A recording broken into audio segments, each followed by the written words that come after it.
नमः शिवाय। नमः शिवाय। ओम नमः शिवाय। ओम नमः शिवाय। ओम नमः शिवाय। दोनों पति पत्नी तपस्या कर रहे हैं, फल भी दुगुना प्राप्त होगा।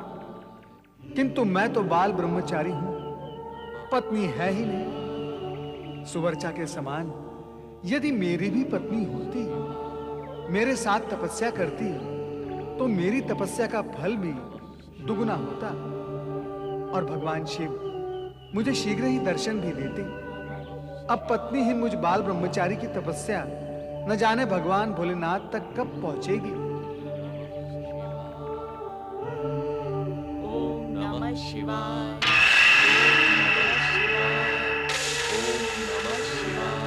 महर्षि दधीचि एवं देवी सुवर्चा, आंखें खोलो।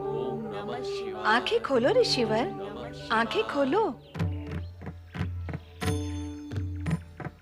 भगवान भोलेनाथ, माता पार्वती, जय भोलेनाथ, जय माता पार्वती, जय भोलेनाथ। उठो ऋषिवर। जय माता पार्वती।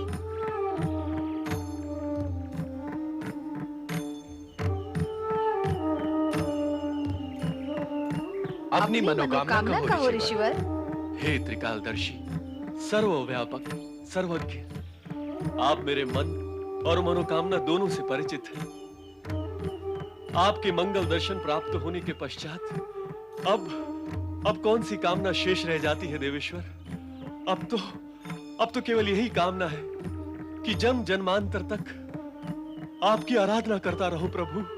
ऋषिवर, आप अपनी पत्नी सहित हम जैसा पुत्र प्राप्त करने के लिए बहुत समय से आराधना कर रहे हैं। हम आपकी मनोकामना पूर्ण करते हुए वरदान देते हैं कि आपको पिपलाद नामक रुद्र अवतारी पुत्र प्राप्त होगा, जिसके दर्शन मात्र से शनि ग्रह की सारी बाधाओं का अंत होगा। आपके दर्शन और वरदान पाकर हम धन्य हुए देवाधिदेव। और महर्षि दधीचि, आपने जन्म जन्मांतर तक हमारी आराधना करते रहने का निश्चय व्यक्त किया है और अपने तन को तप से तपाया है। इसलिए हम आपकी अस्थियों को वज्र के समान अटूट बन जाने का भी वरदान देते हैं। आपके वरदानों से हमारा जीवन सफल हो गया प्रभु, हम धन्य हो गए। भोलेनाथ, माता पार्वती, आपका एक और भक्त आपके दर्शन प्राप्ति के लिए तपस्या कर रहा है। कृपया आप उसे भी आशीर्वाद दें, कृपया दृष्टि डालें उस पर। नारद, हम यहाँ दर्शन देने नहीं, वरदान देने आए हैं। इसलिए हम तुम्हें भी बिन मांगे ही कामना पूर्ति का वरदान देते हैं। नारद, अब से कुछ ही समय पूर्व तुमने मन ही मन ये कामना की थी कि यदि तुम्हारी भी पत्नी होती और तुम्हारे साथ तपस्या करती, तो तुम्हारी तपस्या का ताप भी द्विगुना हो जाता। तो क्या हुआ भोलेनाथ? हुआ नहीं, होगा। क्या? हम तुम्हें वरदान देते हैं कि तुम्हें शीघ्र ही एक निष्ठावान धर्म पत्नी प्राप्त होगी। मैं बाल ब्रह्मचारी हूँ प्रभु, मुझे नहीं चाहिए आपका विचित्र और विनाशकारी वरदान। आप हंस रही हैं? भोलेनाथ, आप अपना ये वरदान वापस ले लें। देख रहे हैं ना आप, मेरी जग हंसाई आरंभ हो चुकी है। एक बार दिया हुआ वरदान वापस नहीं लिया जाता नारद। अब तो तुम्हें गृहस्थ जीवन का आनंद भोगना ही होगा। तुम्हारा कल्याण हो। और हाँ नारद, अगली बार कैलाश पर अकेले नहीं आना। आओ तो अपनी धर्मपत्नी को साथ लेकर ही आना। नारायण नारायण के द्विगुणे उच्चारण से कैलाश भी गूंज उठेगा। आप भी माता, आप भी।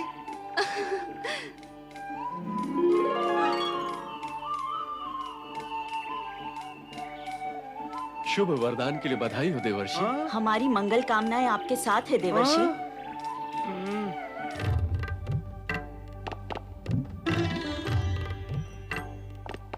स्वामी, आपने बाल ब्रह्मचारी नारद को गृहस्थ जीवन का विचित्र वरदान क्यों दे दिया?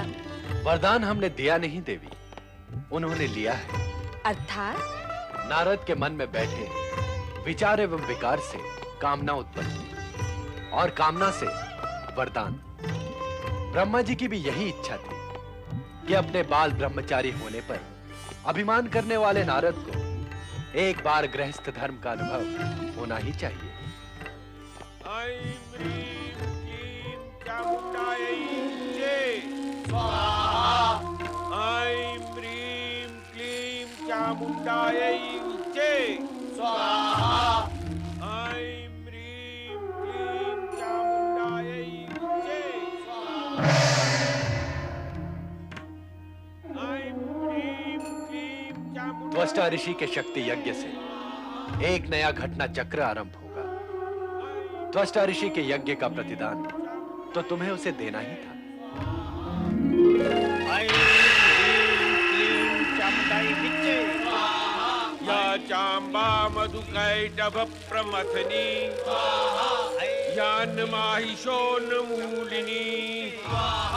या धूम्रेक्षण चण्डमुण्डमथिनी या रक्तबीजाशिनी। शुंभ निशुंभ दैत्य दलिनी या सिद्ध लक्ष्मी परा या देवी नवकोटि शक्ति सहिता मां पातु विश्वेश्वरी। मेरे परम भक्त ऋषि त्वष्टा। माता, माता शक्ति।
स्वामी, आप क्या मेरे मन में उठे प्रश्न को जानकर मुस्कुरा रहे हैं?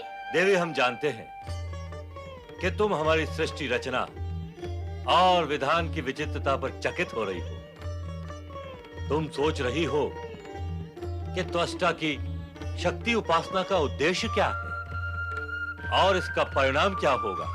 स्वामी, मेरे मन का प्रश्न तो आपने जान ही लिया, अब इसका उत्तर भी दें। इस समय इस प्रश्न का उत्तर देना हमारे लिए संभव नहीं है देवी। हाँ, हम संकेत अवश्य दे सकते हैं। इसका अर्थ तो यही हुआ कि आप भावी और विशेष सत्य मुझसे छुपाना चाहते हैं। प्रणाम परमपिता। प्रणाम माता। तुम्हारा कल्याण हो। कल्याण? नारायण नारायण। भगवान भोलेनाथ ने तो मेरे कल्याण का आयोजन कर डाला, फिर आप मेरे कौन से कल्याण की बात कर रहे हैं परमपिता? माता, क्या आप मुझसे रुष्ट हैं? क्या मुझसे कोई अपराध हो गया है? आपने मेरे प्रणाम का उत्तर नहीं दिया। मैं तुमसे नहीं, ब्रह्मदेव से रुष्ट हूं नारद। क्यों भला? इसलिए कि इन्होंने मेरे प्रश्न का उत्तर नहीं दिया और अब वे तुम्हारी प्रश्नावली का उत्तर देंगी अथवा नहीं, यही जानना चाहती हूँ। आप रुष्ट न हो माता। परमपिता ब्रह्मा जी से करने के लिए मेरे पास प्रश्न है ही नहीं। अब तो मैं स्वयं ही एक प्रश्न बन गया हूँ। ऐसा क्यों कह रहे हो नारद? जो सत्य है वही कह रहा हूँ परमपिता। आपको तो ज्ञात होगा ही, मैंने तपस्या करके भगवान भोलेनाथ से एक विचित्र प्रकार का वरदान ना चाहते हुए भी प्राप्त कर लिया है। अब उस वरदान का परिणाम क्या होगा ये मैं नहीं जानता। ये सत्य है नारद कि तुम पर शीघ्र ही घोर विपत्ति आने वाली है। तुम सावधान रहना। कैसी विपत्ति परमपिता? देखो नारद, भगवान शिव ने वरदान दिया है तो ये निश्चित है कि तुम्हें धर्म पत्नी अवश्य प्राप्त होगी। तुम इससे बच नहीं सकते, इसलिए मानसिक रूप से इसके लिए तैयार हो जाओ। विधि को टालना तो विधाता के भी वश में नहीं है। जो होगा सहन करूंगा। किंतु क्या कुछ प्रश्न करना चाहते हो? हाँ नारद, प्रश्न करने ही तो आए हैं और आपको उसका उत्तर देना है। प्रश्न नहीं, सूचना है माता। परमपिता, अचानक मेरी भेंट मेरे बाल सखा और भांजे तथा आपके नाती पर्वत से हो गई। वो आपका परम भक्त है, वो आपके नाम की धुन जगाता ही रहता है। ये तो हुई सूचना। अब कहो कि इस सूचना पर आधारित प्रश्न क्या है? यही कि आप अपने ऐसे परम भक्त को दर्शन क्यों नहीं देते, उसे ब्रह्मलोक में आने की स्थिति प्रदान क्यों नहीं करते? दर्शन और सिद्धि भक्तों और साधकों को प्राप्त होती है, और ये पर्वत न तो भक्त है और न ही साधक। किंतु परमपिता, वो तो मेरे जैसा रूप धारण करके सदा ही ब्रह्मदेवाय नमः जाप करता है। ढोंगी है वो, नाटक और आडंबर करता है, केवल बाहरी रूप संवार रखा है पर भीतर से शून्य है। दिखावा करके भ्रमित करना चाहता है सभी को। उसका मन तुम्हारी भांति भक्ति भावना में निष्ठापूर्वक रमा हुआ नहीं है नारद। वो तुम जैसा बनना चाहता अवश्य है, किंतु कभी बन नहीं पाएगा। उससे कहो कि ब्रह्मा विष्णु और महेश को प्रसन्न करने का और वरदान प्राप्त करने का विचार त्याग दे। जैसी प्रभु की इच्छा। परमपिता, अब मुझे आज्ञा दें। देवी, नारद के विषय में कुछ प्रश्न करना चाहती हो? नहीं, मुझे किसी के विषय में कुछ भी नहीं पूछना है। मुझे भी इतनी सिद्धि तो प्राप्त है कि इच्छा होने पर मैं सब कुछ जान लूं। जय जय ब्रह्मदेव, जय जय ब्रह्मदेव। नारायण नारायण नारायण, भजमन नारायण नारायण नारायण। जय जय ब्रह्मदेव, जय जय ब्रह्मदेव, जय जय नारायण नारायण। नारद, मित्र नारद, मैं तुम्हारी ही खोज में भटक रहा था। चले आओ, चले आओ। कोई लाभ नहीं, कोई लाभ नहीं। मुझे खोजने का मित्र पर्वत सब व्यर्थ हो गया। क्या कह रहे हो मित्र नारद? मैं ये कह रहा हूँ कि तुम ब्रह्मा विष्णु महेश को प्रसन्न करने का विचार त्याग दो। मैं अभी अभी परमपिता ब्रह्मा जी से मिलकर आ रहा हूँ। क्या कहा ब्रह्मदेव ने?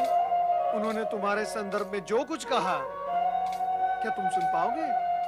हाँ हाँ, कहो तो। विचार कर लो मित्र पर्वत, क्या तुम सुन सकोगे? कहोगे तो सुन भी लूंगा। नारायण नारायण। तो सुनो पर्वत, परमपिता ब्रह्मा जी ने ये कहा है कि पर्वत ढोंगी, आडंबरी और नाटकीय है। वो जो नहीं है वो होने का दिखावा करता है। उसके मन में सच्ची भक्ति और आस्था भी नहीं है। उसे ब्रह्मा विष्णु और महेश को प्रसन्न करके उनके दर्शन करने का विचार त्याग देना चाहिए, ये कहा है। मित्र नारद, ब्रह्मदेव चाहे जो भी कहें, किंतु मैं अपने निश्चय पर अटल रहूंगा। परंतु इस अटलता का लाभ क्या मित्र पर्वत? मैं ऐसी कठोर तपस्या करूंगा कि उन तीनों को प्रसन्न होकर मुझे इच्छित वरदान देना ही होगा। तीनों को क्यों? मैं ब्रह्मदेव की तपस्या नहीं करूंगा। मैं अभी इसी क्षण से ब्रह्मदेव की आराधना समाप्त करता हूं। जो देवता अपने भक्त की अवहेलना और अपमान करे, उसकी भक्ति और आराधना से क्या लाभ? ऐं ह्रीं क्लीं शक्ति रूपायै ऐं ह्रीं क्लीं शक्ति रूपायै नारायण नारायण। मित्र पर्वत, भूल जाओ भी इस प्रसंग को, और वो देखो, शक्ति के उपासक ऋषि त्वष्टा, उनके पास चलते हैं और चलकर देखें कि प्राप्त की हुई सिद्धियों से वे क्या-क्या चमत्कार दिखा रहे हैं। आओ चलें। नारायण नारायण। तब व्यर्थ अलौकिक